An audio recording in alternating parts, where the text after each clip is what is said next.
Dober večer in lepo pozdravljeni na današnjem znanstvenem večeru. Naš današnji gost je dr. Jernej Ule z Laboratorija za molekularno biologijo z Cambridgea, kjer vodi manjšo skupino, ki se ukvarja s posttranskripcijskimi spremembami oziroma regulacijo teh sprememb v možganih, večinoma. Tako da zdaj življenjska pot dr. Uleta bi se lahko odvijala tudi na drugem področju, to je na področju znanosti, ki ga je in ga še vedno privlači, vendar se je nekako odločil za študij biologije, ker kot sam pravi, je tudi študij življenja oziroma življenjskih procesov ene vrste umetnosti, tako da je zdaj tu. Zdaj z raziskovalnim delom je začel že zgodaj med študijem biologije na Ljubljanski univerzi pri profesorju Matiji Peterlinu na University of California v San Franciscu. Kasneje po diplomi se je odločil nadaljevati raziskovalno pot in se malo bolj seznaniti z načinom znanstvenega razmišljanja, kot sam pravi, zato se je odpravil v Ameriko na Univerzo Rockefeller v New Yorku, kjer je v skupini Roberta Danela začel s svojo resno znanstveno kariero. In sicer se je lotil nekega projekta, ki je bil trtorek že za marsikoga pred njim, sam ga je sicer uspešno rešil in tako nekako razvil in izpopolnil neko metodo za določanje, ugotavljanje povezav med proteinom nova, ki ga najdemo samo v možganih, in pa molekulami RNK. In sicer tako uspešno, da je svoje znanstvene dognanja objavil tudi v reviji Science, že tekom svojega doktorskega raziskovanja. To se je kasneje nadaljevalo še z odkrivanjem drugih tehnik in izpopolnjevanjem novih mikromrež za določanje tarčnih molekul RNK in kasneje v sodelovanju z bratom, dr. Aljažem Uletom, tudi z razvijanjem algoritmov za modeliranje vloge tega proteina pri transkripcijskih procesih v možganih. Vsekakor je to počel očitno tako uspešno in zagnano, da je to najbrž prispevalo tudi k temu, da je že po prvem podoktorskem usposabljanju dobil priliko v Cambridgeu, kjer so mu ponudili mesto in možnost, da s temi raziskavami nadaljuje. Tam je tudi sedaj od leta 2006 in se še vedno ukvarja z gensko ekspresijo oziroma regulacijo genske ekspresije v možganih in pa z boleznimi, ki so s tem povezani. Tako da jaz mislim, da nam bo marsikaj od tega predstavil in ga prosim, da pride in nam kaj pove.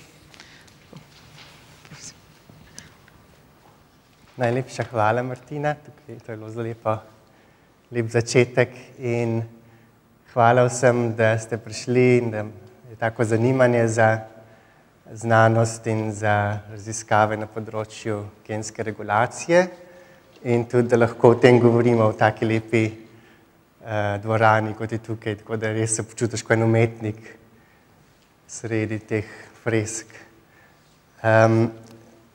Zdaj bom jaz začel bolj nasplošno in če je kaj nejasno, kar vprašajte in me prekinite.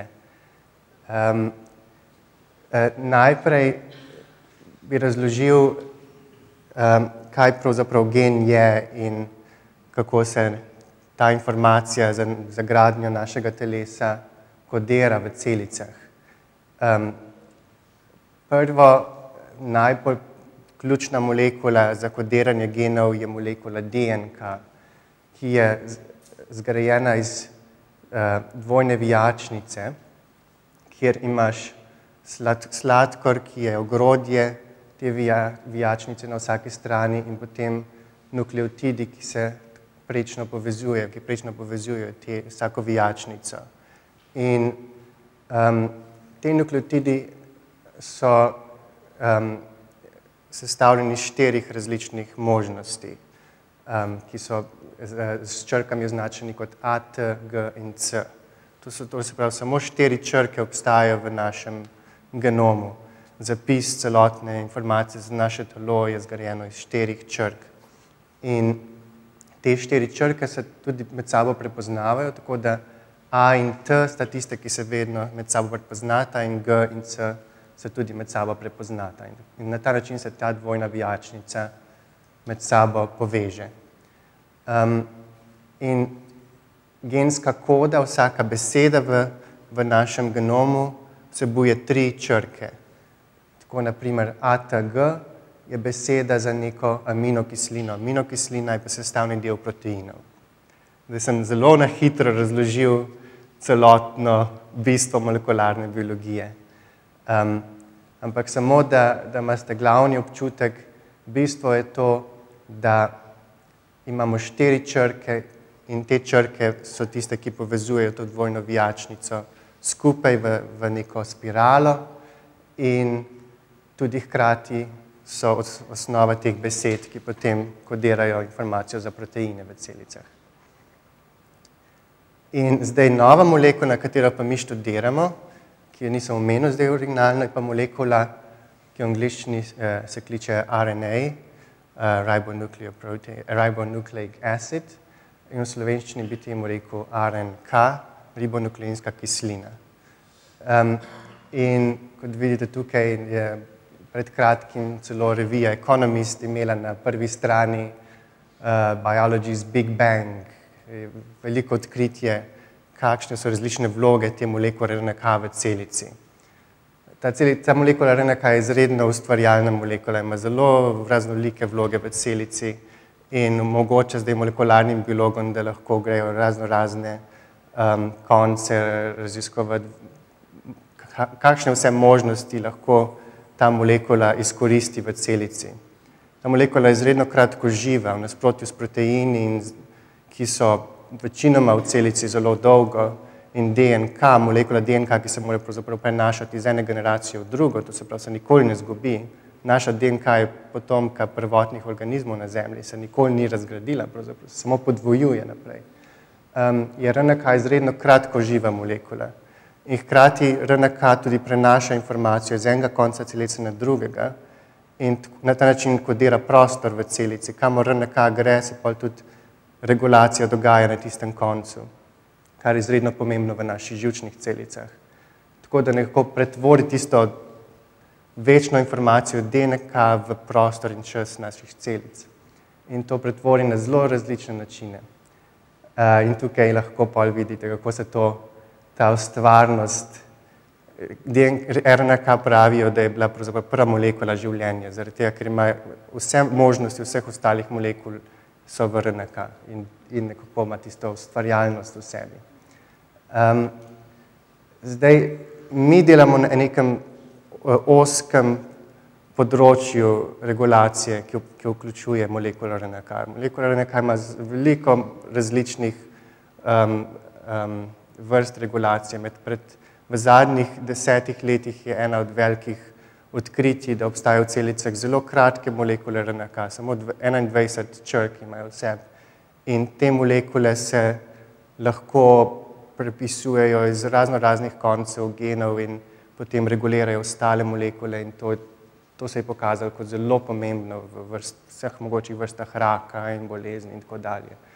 Ampak v tej predstavitvi bom jaz govoril o procesu, kjer se molekule RNK razrezujejo in spajajo skupaj na različne načine v različnih tkivih in različnih boleznih in kakšno vlogo igrajo pri tem procesi, ki smo jih mi raziskovali.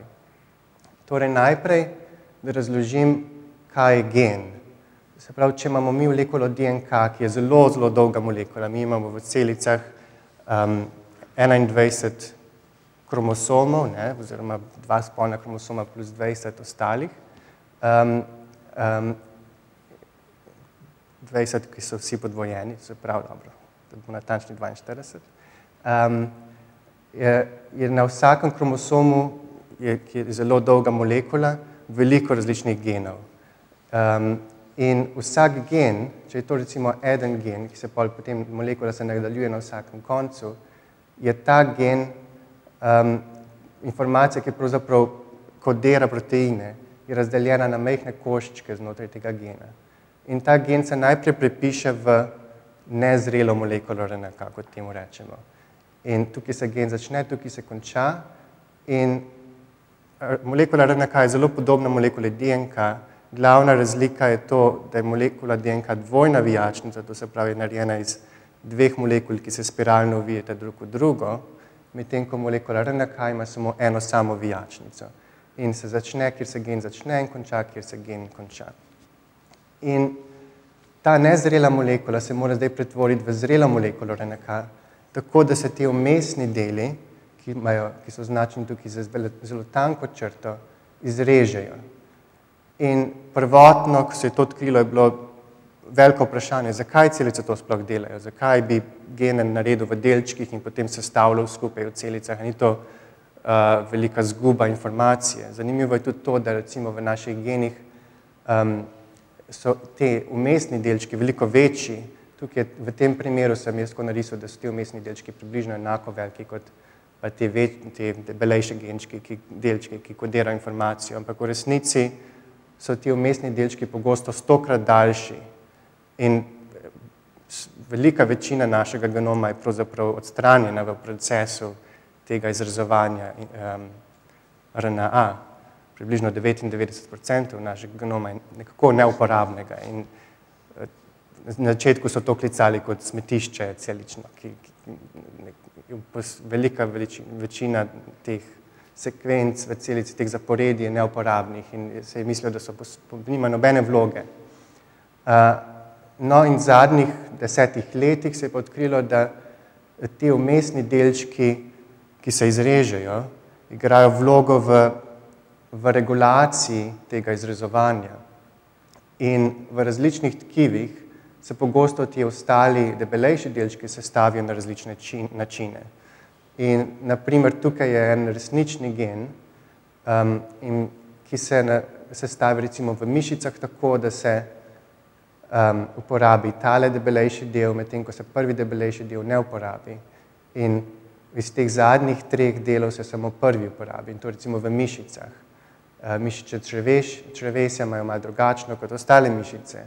Vezivno tkivo je spet malo drugačno in možgani so kot ponavadi zmeri drugačni. Možgani imajo največ specifičnih molekul RNK, ki se tvorijo na drugačne načine kot pa druga tkiva.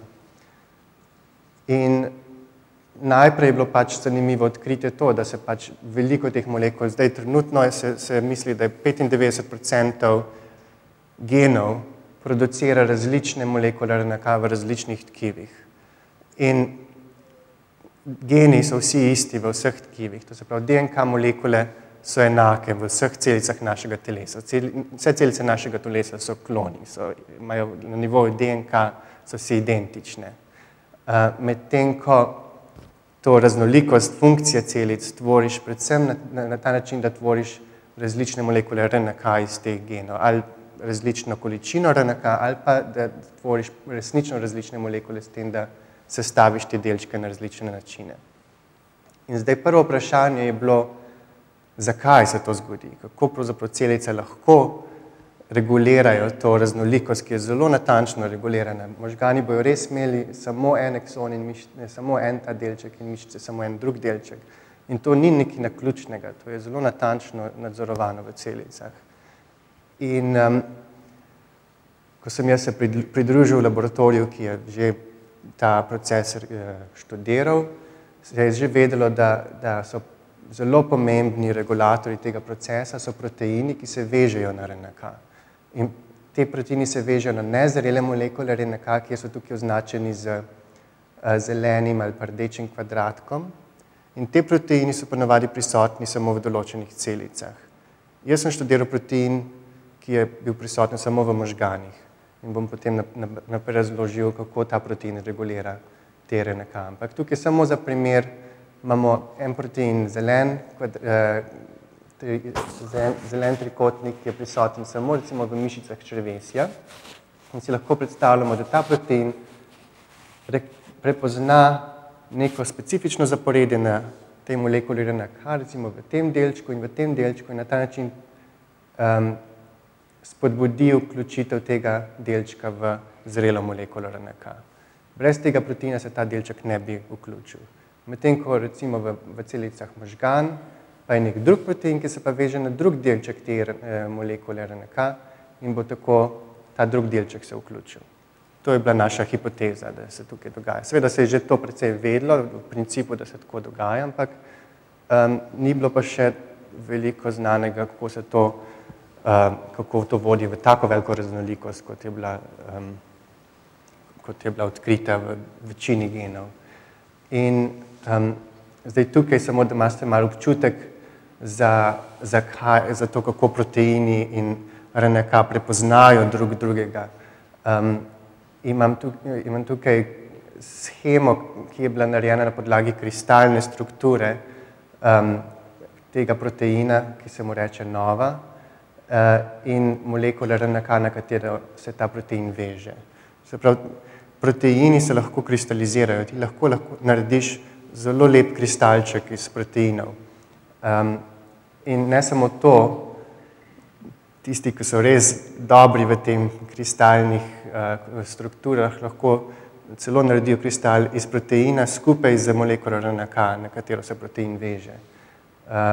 In v tem primeru so bili sposobni narediti strukturo kratkega zaporedja RNK in se je izkazalo, da pravzaprav protein prepozna to RNK na ta način, da se pretvarja sam, da je tudi protein molekula RNK.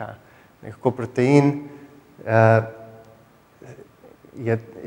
temu se reče molekularna mimikrija, je neke vrste kot kameleon, ki se naredi, da je tudi sam RNK in RNK molekule se rade vežejo drug na drugo.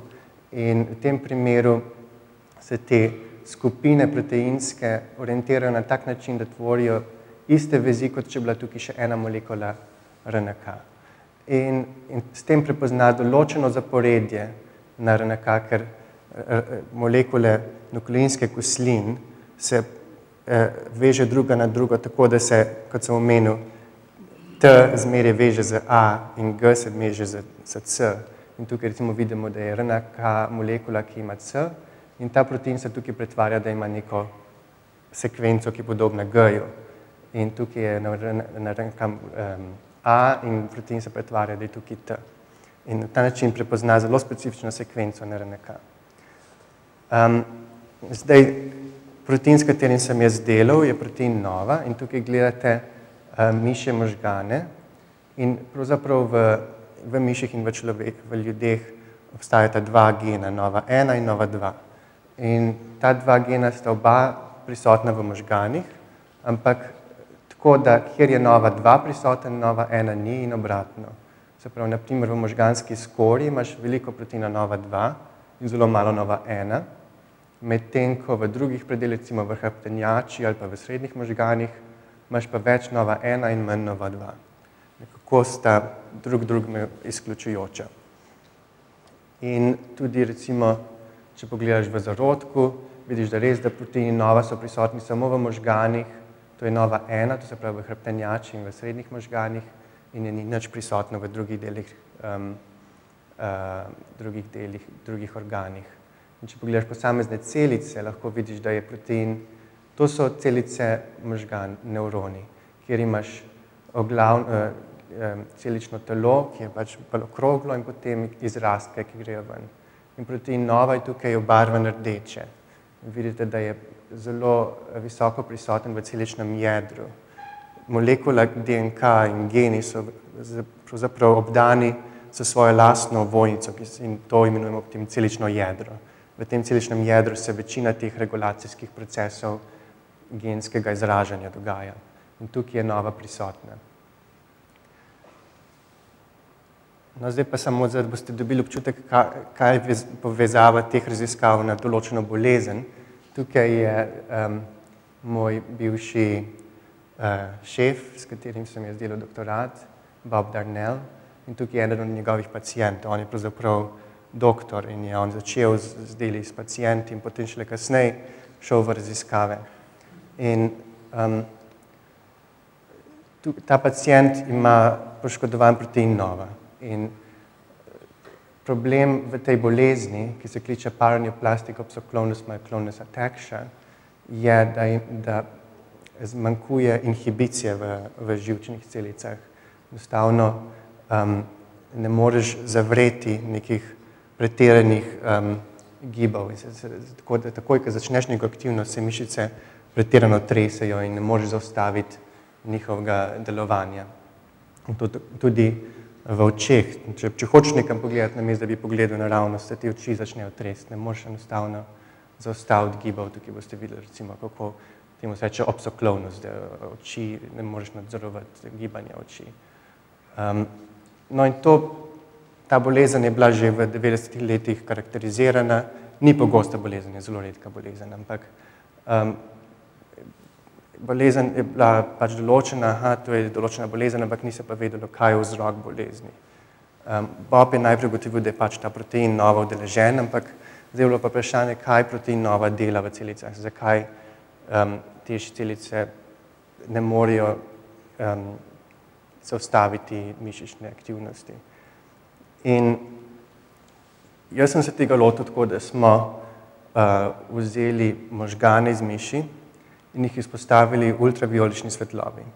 Ultravijolična svetloba, kot veste, poškoduje celice, tudi sami lahko dobimo raka, če smo predolgo na ultravijolični svetlobi. In to naredi zato, ker tvori dodatne vezi med molekulami, tvori kovalentne vezi tako med nukleinskimi kislinami samimi, kot pa tudi med proteini, ki se vežejo na RNK. In to je bilo nekaj, kar smo mi hoteli izkoristiti. Se pravi, če imaš ti neko celico vzpostavljeno v ultravijolični svetlobi, se bo ta vezava med proteinom in RNK, ki ponavadi vključuje vodikove vezi, ki niso zelo močne, se pretvori v kovalentno vez.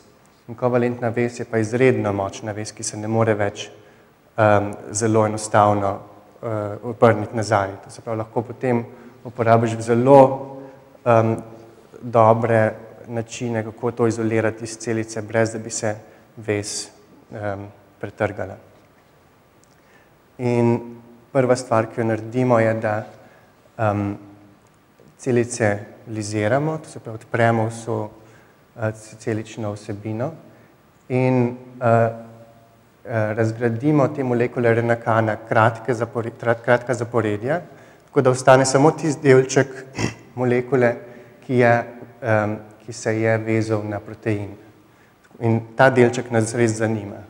In druga stvar, ki jo naredimo, da izoliramo ta protein s protitelesom, kar je pa zelo pogosta tehnika, ki se jo uporablja v molekularni biologiji, da uporabiš protitelo. Tukaj smo pravzaprav uporabili protitelesa iz teh pacientov. Ti pacienti imajo protitelesa proti temu proteinu in če ti samo izoliraš kri iz teh pacientov, lahko to kri uporabiš, da izoliraš zdaj protein iz teh celic. In to, kar ne bom zdaj razlagal, ampak lahko pol kasneje govorim na vprašanje, kako ta bolezen se pravzaprav začne, če vas zanima. In drugi korak, ki ga naredimo, je, da potem ta protein, ki je vezan na RNK, razločimo na gelu. Proteine se lahko razloči v električnem polju, s tem, da jih inkubiramo z nekim detergentom, ki se veže na protein in mu da električni naboj. In s tem potem lahko res izoliramo tisti protein, ki nas zanima. In v tem primeru je to protein, ki je vezan na naše sekvence, na naše zaporedja RNK. Potem protein razgradimo in izoliramo te molekule RNK spet na dodatnem gelu, kjer pa dodamo ureo, to je pa kemikalija, ki je zelo močno deluje na vse molekule, ki je iz urina, ki molekule naredi linearne in jih lahko potem res razločiš na gelu, tako glede na njihovo velikost. Potem to molekulo pomnožimo, ker tukaj imamo zdaj zelo majhno število molekul, ki nam je preostalo. So samo molekule, ki so se direktno vezale na ta protein. In preden mi lahko ugotovimo, kaj te molekule so, jih moramo najprej pomnožiti. In to naredimo z tehniko RT-PCR-ja, kjer uporabljamo encime iz nekih zelo primitivnih organizmov, ki so jih izolirali iz vročih velcev v Ameriki, starih bakterij, arhebakterij, kot se jim reče, ki so sposobni delati pri 90 stopinj, 95 stopinj in so sposobni narediti dodatno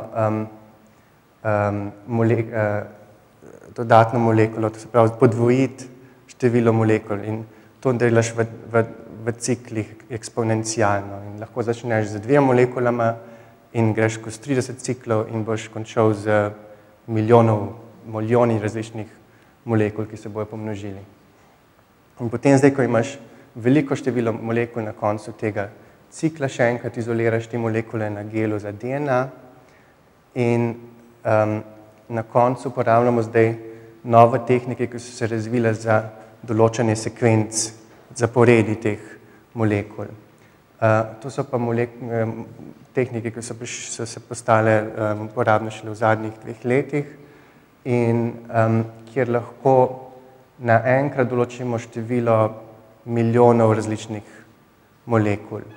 In to se naredi tako, da imaš približno par kvadratnih milimetrov veliko površino kot nek mali mikročip, kamor se te molekule vežejo in potem najprej te molekule lokalno pomnožiš, narediš majhen klon teh molekul, da jih imaš dovolj, da lahko potem z majhnimi laserji na tej podlagi določijo, kater nukleotid je na vsakem položaju te molekule, ker te molekule so barvno označene in lahko to pravzaprav na zelo majhnem nivoju zaznajo te novi pristopi določevanja zaporedi. No in zdaj, kaj narediš, ko imaš to zaporedje? Kaj ti to pove? Recimo, to je naše zaporedje, 50 črk, ki jih dobimo iz te tehnike in kaj lahko iz tega zvemo.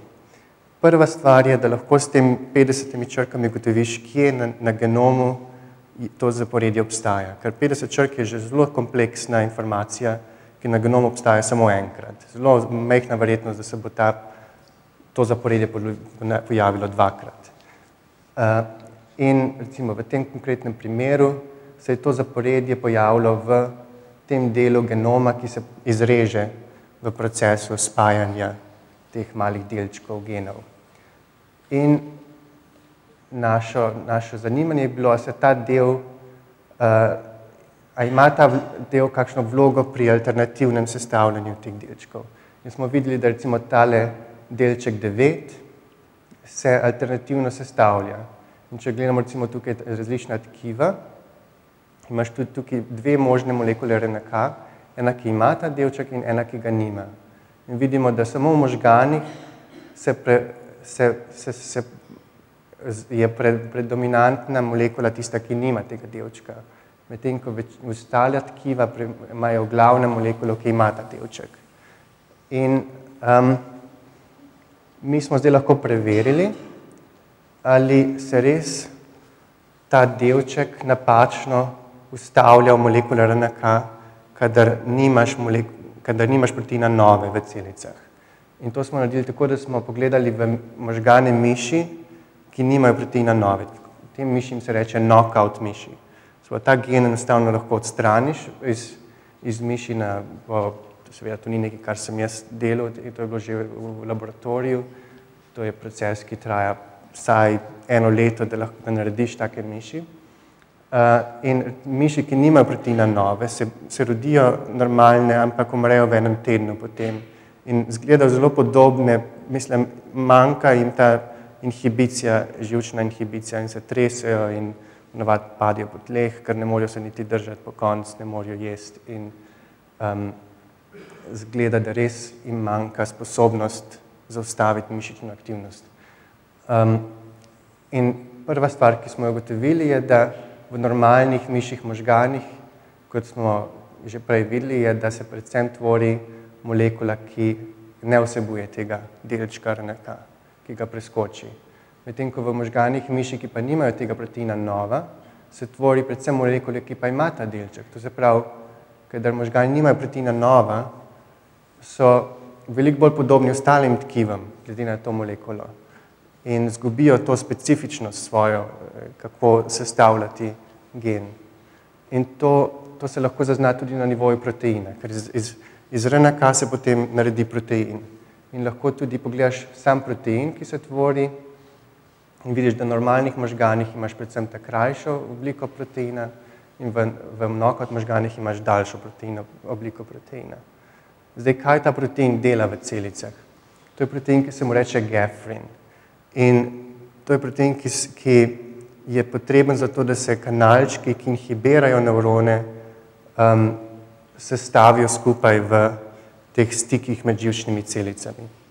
Tako da ima zelo dobro povezavo z boleznijo samo in z pokazateljem na nivoju fiziologije bolezni, da je nekaj narobe z inhibicijo nevronsko.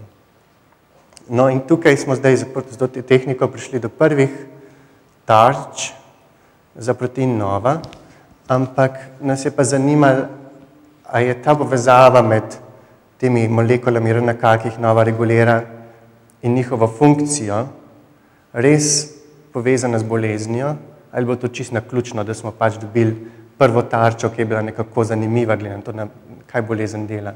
A ima nova veliko dodatnih tarč, veliko dodatnih molekul RNK, ki jih regulira, a je to specifično, glede na funkcijo teh RNK. Recimo tukaj si predstavljamo, da je nova nek protein, ki regulira to skupino RNK. In ta skupina RNK ima z barvo označeno funkcijo proteinov, ki jih te RNK kodirajo. In prva možnost je, da te proteini so vsi med seboj povezani, te tarče, ki jih nova regulira, so vsi med seboj nekako povezani, da imajo podobno vlogo v celici. In druga možnost je, da so vsi nekako naključne, da regulira nova malo od vsake različne funkcije v celici. To je nekaj, kar se takrat še ni bilo nobenih raziskav, ki bi to lahko to vprašanje pravilno odgovorile in razločile med tema dvema možnostima. In zato smo se odločili, da uporabimo neko drugo metodo, kjer imaš majhne sekvence, ki so tudi vezane na male mikročipe in te sekvence potem inkubiraš skupaj z celičnimi molekulami RNK in tudi lahko potem z nivojem luminiscence, z nivojem označenih molekul RNK, ki se vežejo na te mikročipe, lahko zaznaš, koliko je različnih molekul v celici. In te sekvence, ki so vezane na te mikročipe, prepoznajo te alternativne dele molekul RNK. In tako lahko, recimo v tem konkretnem primeru vidiš, da miši, ki nimajo nove, imajo manj te sekvence, ki prepoznajo ekson in imajo več sekvence, ki preskočijo ekson. In to je recimo samo eden od mnogih primerov, ki smo jih zaznali na tem mikročipu. In tudi druga stvar, ki smo jo zaznali, je, da če primerjamo možgane miši, ki nimajo proteina nova 1 in nova 2, vidimo, da so te napake v različnih delih možgan. Ko sem prej omenil, nova 2 je tisti protein, ki je predvsem izražen v možganski skori, možganski korteks, in v malih možganih, tudi malo v srednjih možganih, in vidiš, da največje spremembe v teh miših se dogajajo v možganskem korteksu, kadar ni proteina nova 2, medtem ko ni nobene spremembe v primeru, kadar ni proteina nova 1. Medtem ko nova 1 je pa tista, ki največ sprememb da v hrbtenjači. In tudi vidimo, da vse te spremembe v primeru, kadar ni proteina nova, grejo v smer tkiv, ki so nemožganska, naprimer priželjc, vranica, masta, samo te črne oblike RNK. To so oblike, ki preskočijo ekson, preskočijo ta delček, medtem ko možgani imajo pa več te bele oblike. No, ampak zdaj, kar smo ugotovili iz te raziskave, je, da nova regulira čez 100 različnih molekul RNK in sestavlja čez 100 različnih delčkov skupaj. In vsi ti delčki so v molekulah RNK, ki kodirajo proteine, ki imajo vlogo v živčnih stikih, v stikih med živčnimi celicami, ki se jim reče sinapse. Tukaj imamo, samo da imate občutek, shemo teh proteinov, samo del teh proteinov. In te proteini so vsi med seboj nekako povezani, vsi med seboj delujejo skupno, se vežejo drug na drugega. In vse te proteine skupno regulira protein nova.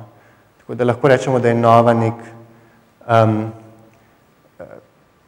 vodja orkestra celičnega, kjer vsi ti različni proteini delujejo skupno, ampak nova jih pretvori iz neke nemožganske funkcije v neko možgansko funkcijo. Te proteini so naprimer lahko udeleženi v popolnoma drugih vlogah, v drugih celicah, v tem, ko se celice delijo, mogoče imajo vlogo v raku in vse mogoče druge stvari, ampak v možganih imajo pa vlogo v teh stikih med celicami, kjer se celice med sabo pogovarjajo in pošiljajo signale iz ene celice na drugo. In druga stvar, ki smo jo lahko tudi zdaj odgovorili s temi podatki, je povezava med položajem, kamor se nova veže na te molekule in vplivom na sestavljanje teh delčkov. In smo videli, da kadar se nova veže v bližini tega delčka, ki se sestavlja, se vključuje ali pa preskoči, potem se ta delček preskoči, se ta delček ne vključi v zrelo molekulo RNK. Kadar se pa nova, to so te plavi predeli, kadar se pa nova veže v te rdeče predele, ki so pa v teh predelih, ki se pa potem izključijo ven iz RNK, potem se pa ta delček vključi v molekulo. To se pravi, obstaja nek zemljevid, na podlagi katerega zdaj lahko mi napovemo, če samo pogledamo genom, človeški genom in sekvenco tega genoma, lahko že napovemo, kako se bo ta genom, kako se bodo te delčke med sabo sestavljali. In to smo res potem naredili, smo pogledali samo zaporedje celotnega genoma in smo lahko samo na podlagi tega zaporedja že napovedali dodatnih 50 delčkov, ki se tudi regulirajo na podlagi nove in smo pri vseh lahko napovedali, kjer so tisti rdeči, kjer se delček vključi v možganih in kjer so tisti plavi, kjer se pa delček preskoči. In tukaj imam samo par primerov, kako to izgleda potem na gelu. In na isti način do istega rezultata smo tudi prišli, kada smo uporabljali to tehniko, ki se kliče klip, ki sem v načetku omenil, kjer določimo na milijone različnih sekvenc, kamor se nova veže. In tukaj je zdaj isti zemljevid, ki smo ga določili na čisto drugačen način, s tem, da smo sekvenirali na milijone različnih molekul in smo spet dobili isti rezultat. Rdeče molekule, kjer se ta delček vključi, so na drugem položaju kot pa plave. In zdaj s tem smo dobili novo razumevanje, kako se to sestavljanje delčkov regulira. In zadnje vprašanje, ki ga je pa pravzaprav en slovenski študent raziskoval, sem jaz že končeval, je prišel v New York in delal se in tudi pa je prišel v Cambridge to končati, je pa kakšna je zdaj, kaj smo se iz tega naučili glede na evolucijo te regulacije. In pravzaprav se to da razloži s temle majhnim stripom. Da človek se v evoluciji ni preveč spremenil. Medtem ko, saj v zadnjih recimo 10.000 letih, medtem ko njegove orodja so se pa spremenila kar precej. In na isti način lahko vidimo tudi v evoluciji tega sestavljanja eksonov. Protein nova je identičen med ribami in človekom, kar se tiče dela proteina, ki se veže na molekule RNK. Se 100% identičen. In tudi ta protein je prisoten samo v možganih, v vseh teh vrstah, ribah, piščancih, miših, človekov. Se pa povsem omejen je na možgane. Medtem ko te sekvence, kamor se pa protein veže, pa niso vse identične. Recimo ta primer kaže eno sekvenco, ki je popolnoma identična od ribe do človeka. In te plavi deli so tisti, kamor se nova veže. In potem tudi vidimo, da sekvenca je ohranjena in prav tako je tudi sestavljanje teh delčkov RNK specifično za možgane, tako v ribah, piščancu in miši in človeku. In tukaj je pa en drug primer, ki je pa ta sekvenca ohranjena samo med človekom in mišjo, ni pa ohranjena recimo v oposumu ali pa v piščancu ali pa v ribi. In vidiš, da to preskakovanje tega delčka eksona se zgodi v miših ali pa v človeku, ampak se ne zgodi v piščancu ali pa v drugih nižjih vrstah. In na ta način zdaj, ko razumemo, kako to vezava med proteini in molekulama RNK deluje, lahko zdaj gremo skozi evolucijo in vidimo, kako se je ta evolucija res dogajala na nivoju, kako te molekule RNK vodijo evolucijo same sebe. In smo videli, da potem, ko gledaš vse te različne proteine, ki jih nova regulira, da tisti, katerih sekvence so najbolj ohranjene tekom evolucije, so proteini, ki imajo najbolj osnovne funkcije v teh stikih med živčnimi celicami. Ponavadi so to proteini, ki so potrebni, da se te celice med sabo povežejo, da se ena celica, recimo tale protein tukaj, da se protein iz ene celice veže na protein iz druge celice in jih skupaj mehanično drži, da ne razpadejo na narazen. Te proteini so potrebni v vsaki vrsti. Medtem ko proteini, ki so pa najmanj ohranjeni, ki so pa recimo specifični za človeka ali pa specifični samo za sesalce, so pa proteini, ki so odgovorni v bolj subtilnih signalnih poteh ali pa v regulaciji, proteini, ki vežejo neke modulatorje, ki lahko malo subtilno spremenijo delovanje teh živčnih stikov v odvisnosti od pogojev, od aktivnosti celic in na ta način lahko dajo neko dodatno stopnjo regulacije med celicami. No, to je pravzaprav vse. Zdaj sem jaz malo se dotaknil vseh stvari, ki smo jih delali, tako da bom vesel, če boste še kaj vprašali. To je vse delo, ki je že objavljeno in glavno delo mojega doktorata in kratkega postdoka. Nisem dosti govoril o delu, ki ga zdaj delamo. Zdaj v glavnem delamo naprej na boleznih, na nevrodegeneracijskih boleznih in bolj pogostih boleznih, kot pravzaprav ta, ki sem jo zdaj na začetku omenil. Tukaj bi se rad zahvalil mojemu bratu, ki je pravzaprav naredil večino te bioinformatične analize za ta del in tudi Schuning, ki je bil sodelavec iz univerze.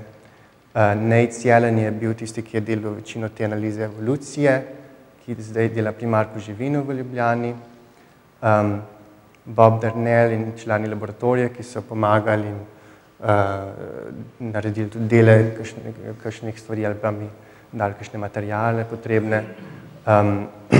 Te mikročipe, ki sem jih omenil, smo dobili v sodelovanju z družbo Affymetrix in člani trenutnega laboratorija, tukaj imate par članov na sliki zdaj. Najlepša hvala.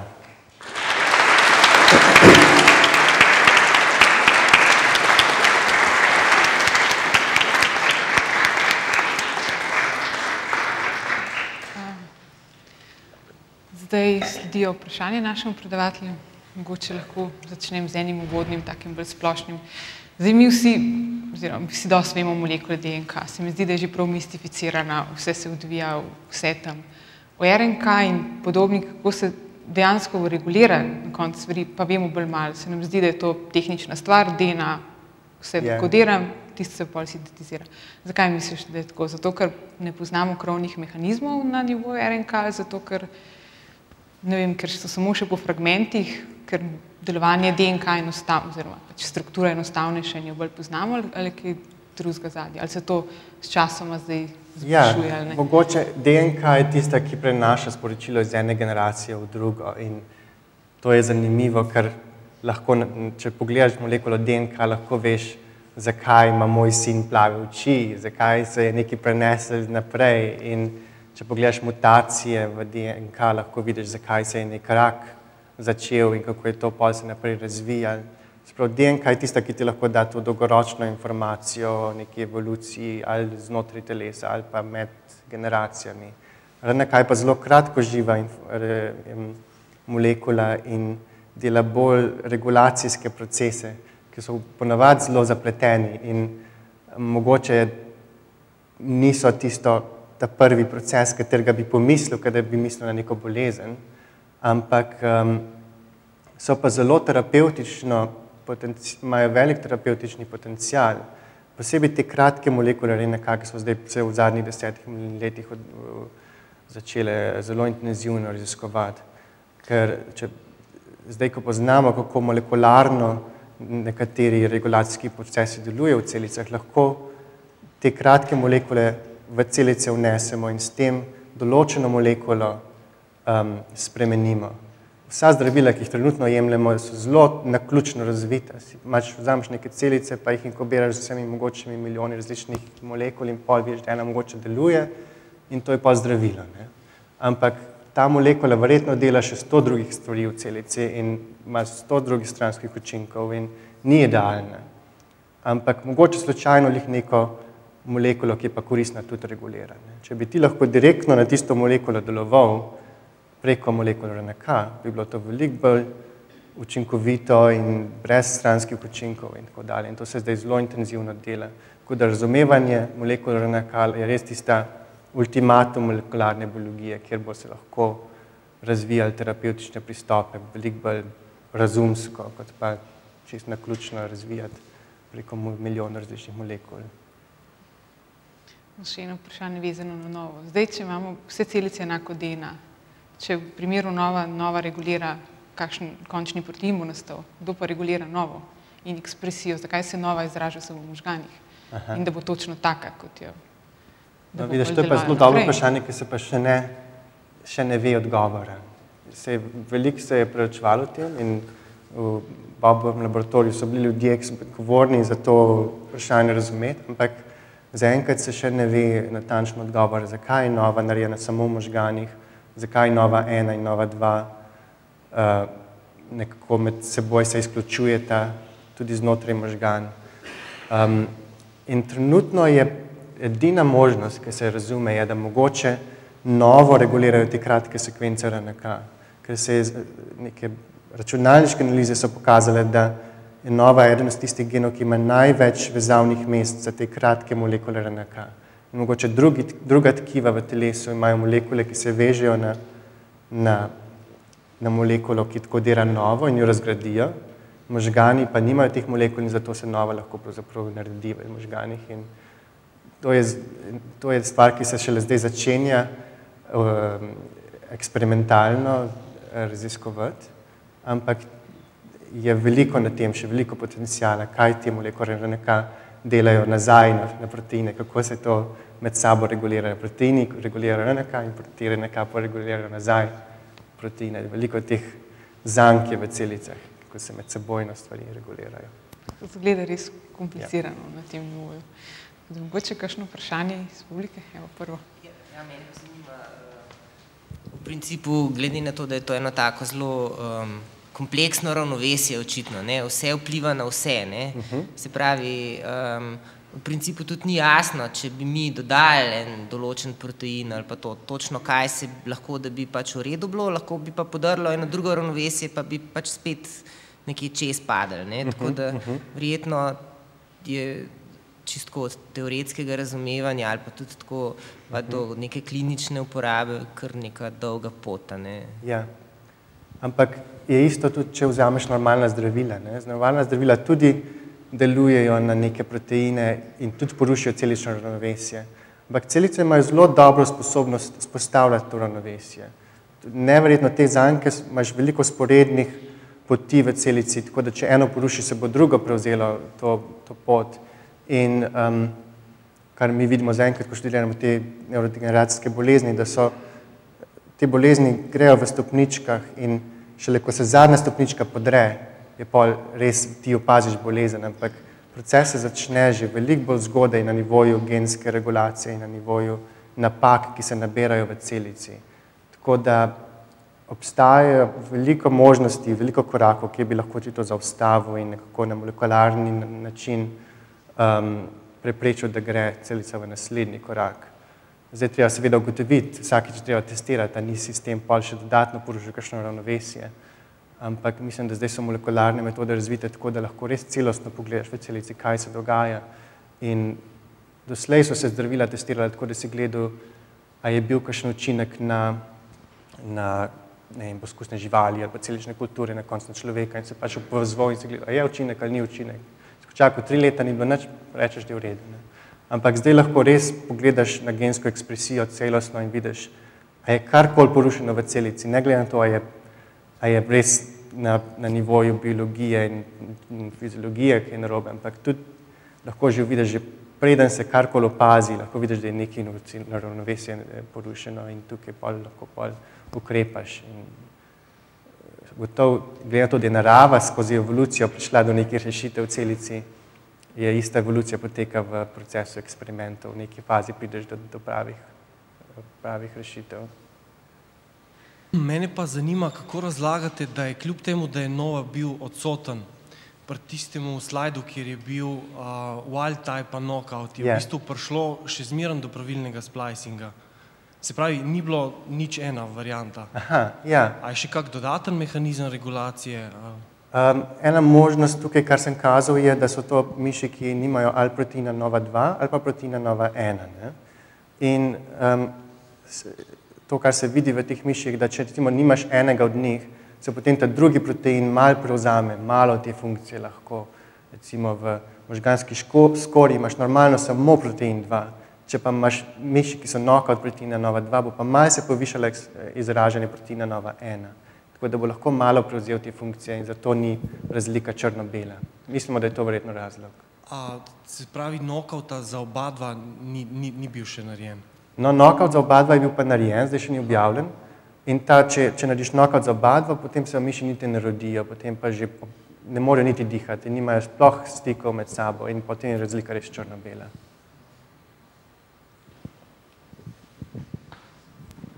Dober večer.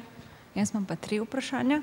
Prvo me zanima, kako naredite te miške, ali delate z kloniranjem, torej kadar se rodi ena taka, če vzamete celice in potem jih klonirate, ali pa če vzamete zdrave zarodke, normalne miši in potem jih pač spremenite zarodke in vrnete v mamo miško. Kloniramo, ja. Se pravi prek zarodnih celic. Ti narediš celotni konstrukt na nivoju DNA, ki ga vneseš v zarodne celice, kjer se potem to rekombinira in narediš selekcijo zarodnih celic, kjer potem najdeš celico, ki nima tega proteina in to potem vneseš v pač miš, iz katere celice potem upaš, da bo se razvil zarodek. Potem zanima me na tem slajdu, ko ste imeli navadne miške pa miške, ki nimajo novo. Glavna sprememba je bila v korteksu. Ali to povezujete s tem, da tudi v korteksu je center za gibanje in da se dejansko odraža, eden od načinov, kako se odraža, je to, da ne obstaja kontrola gibanja samih mišic? Pravzaprav razlog v tem primeru je to, da korteks je tisti del možgan, kjer je res normalno samo Nova 2 prisotna. Medtem ko v drugih delih možgan sta pa nekako oba prisotna, recimo v hrbtenjači, v hrbtni strani hrbtenjača je Nova 2, v trebušnji je pa Nova 1. In če vzameš celotno hrbtenjačo, boš zmeri dobil polovico celic, ki bojo normalne in polovico, ki ne bojo. Tako da iz drugih del možgan je zelo težko izolirati en del, ki bo imel samo eno novo. Če pa vzameš dele iz teh miši, ki sem jih omenil, Nova 1, Nova 2, dvojni knockout, potem imaš pa v vseh delih možganov črno-bele spremembe. To se pravi, te velikost spremembe je tukaj samo zaradi te prekrivanja med funkcijami Nova 1 in Nova 2. Drugače pa v pacientih samih je glavna napaka v hrbtenjači in v tem nižjem delu možgan. In to so res tisti osnovni motorični centri, kjer je, če imaš inhibicijo, potem res mišično delovanje ne bo moglo biti inhibirano. Zato, ker ta korteks možgan ima pravzaprav više možganske funkcije, predvsem mišljenje in zavest in spomin. Seveda ima tudi motorične funkcije, ampak više motorične funkcije. Hvala. In zdaj me zanima še pri pacientih, videli smo na posnetku, da pri temu, ko je pač pacient poskusil se premakniti oziroma uporabiti mišice, je prišel do nenadzorovanega gibanja, ker ni mogel ustaviti samo prenašanje impulzov. Zdaj me zanima, glede na to, da je srce mišica in da prav tako mora delovati praktično nemoteno, ali prihaja pri teh pacientih do kakšnih, kako se reče temu, kardiovaskularnih težav in kako se to zdravi oziroma rešuje, ker, če sem prav razumela, samega zdravila še niste odkrili, ne? Prva stvar je, da je Nova samo izražena v centralnem živčnem sistemu. V perifernem živčnem sistemu ne potrebuješ Nove in pri delovanju srca ima veliko vlogo periferni živčni sistem tudi. In tako da jaz sicer nisem nikoli direktno s temi pacienti delal in tudi nisem veliko se pogovarjal z svojim šefom glede res teh lastnosti pacientov na nivoju vsakega organa. Tako da ne vem, ali imajo tudi kakšne srčne težave, ampak ta bolezen je zelo zanimiva, ker se lahko sama po sebi pozdravi. To je pravzaprav imunska bolezen, povezana z rakom in vsem mogočim. In če se imunski sistem sam ustavi, potem bojo ti lahko pacienti naslednji dan ostali in bojo popolnoma normalni in ne bo nič narobe z njimi. Ker je pravzaprav udeležen imunski sistem, ki napade ta protein v možganih. Če se ta barijera med možgani in ostalim delom človeka zapre in popravi, potem so naenkrat spet popolnoma normalni.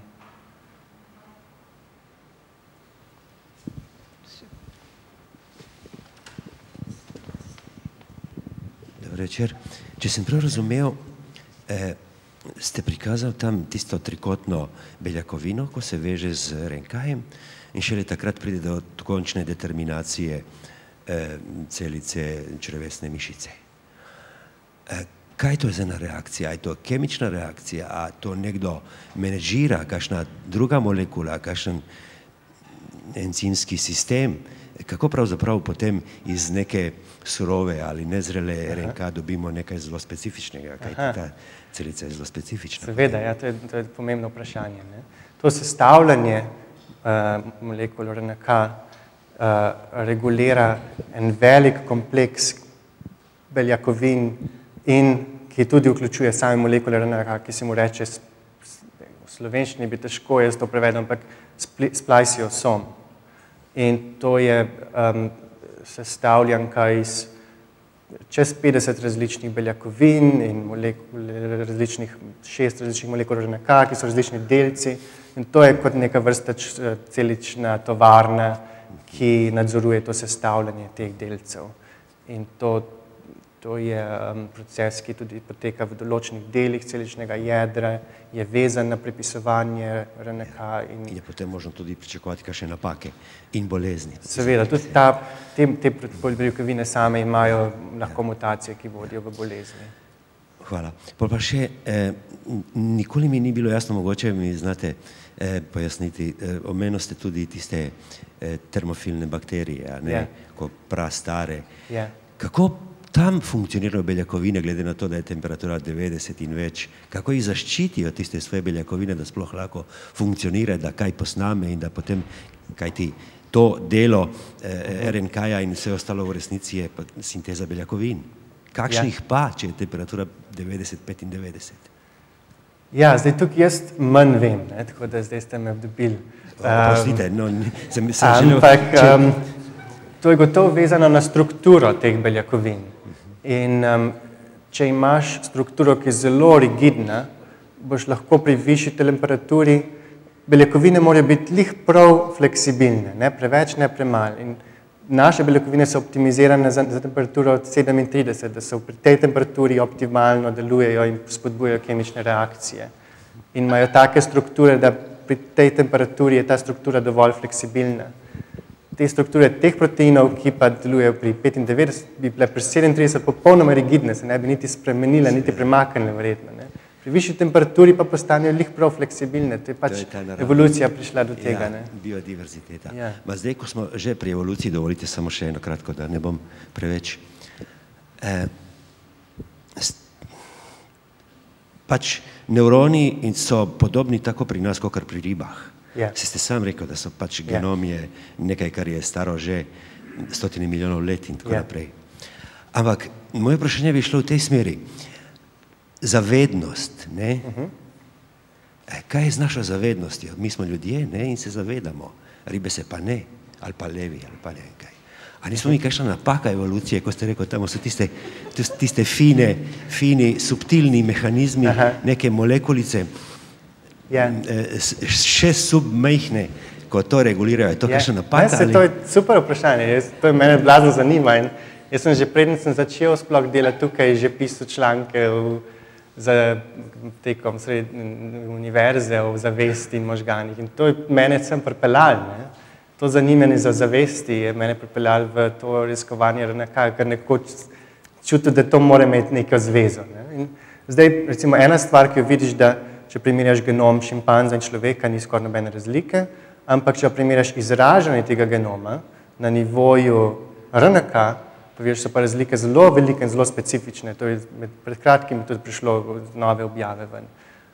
Svante Pabo to dela na veliko v Nemčiji. In je res očitno, da so razlike v izražanju genov. In te kratke molekule RNK so verjetno tiste bistvene, ki to izražanje lahko vodijo in to hitro evolucijo lahko pospešijo v različnem izražanju teh genov.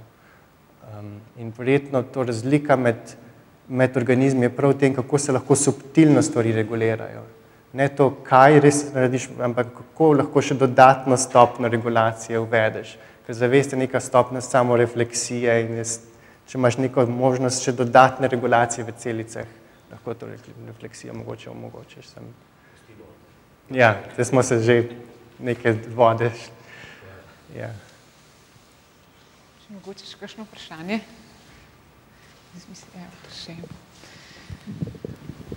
Lahko jaz nekaj bolj, ni toliko vezano na predavanje, kot je vezano bolj na vas in vašo kariero. Kako ste se odločili, da nadaljujete v tujini? Ne vse razloge, vsaj enega poglavitnega, recimo. Ja, to je težko razložiti, ampak mi je bilo precej naključno in nisem imel kakšnega dobrega razloga. Je pa res, da je izkušnja v Matijevem laboratoriju bila zelo pomembna. In ko enkrat te stvar zavleče, ko enkrat imaš to izkušnjo delati v neki skupini, ki res se napada vprašanja, ki te vlečijo, kjer recimo delaš stvari, ki bereš v učbenikih, ki si se učil v univerzi in so stvari, ki so neko ključne za razumevanje nekega področja in vidiš, da boš ti mogoče enkrat lahko imel svoje roke v tem, te to povleče in rečeš, jaz bi to rad in potem iščeš možnosti za to. Vse se da to tudi v Sloveniji delati, ampak jaz nekako sem na tem področju RNK in izražanja genov iskal kjerkoli bi se dal. In je to pač več pomenilo v tistem trenutku, kot pa to, da si v bližini domačih. Čeprav je težka odločitev. Če lahko še eno vprašanje. Kje pa slovenska znanost, recimo primerjalno z tem, kar se dogaja po svetu na tem področju? Ja, jaz vem, da recimo na področju RNK je v Sloveniji Roman Rejala, ki je celo na svetovnem merilu popolnoma neverjeten. Mi imamo v našem inštitutu, jaz pravzaprav delam zraven laboratorija, ki dela iste stvari kot Roman Rejala, pa jim ne uspeva tako dobro kot njemu. Pa je na najboljšem inštitutu, mogoče v Cambridgeu, v Evropi in tako. In to niso lahke stvari, tukaj je veliko naključjev udeleženega, ti bojo stvari ratele, te bo nekdo prehitev in tako dalje.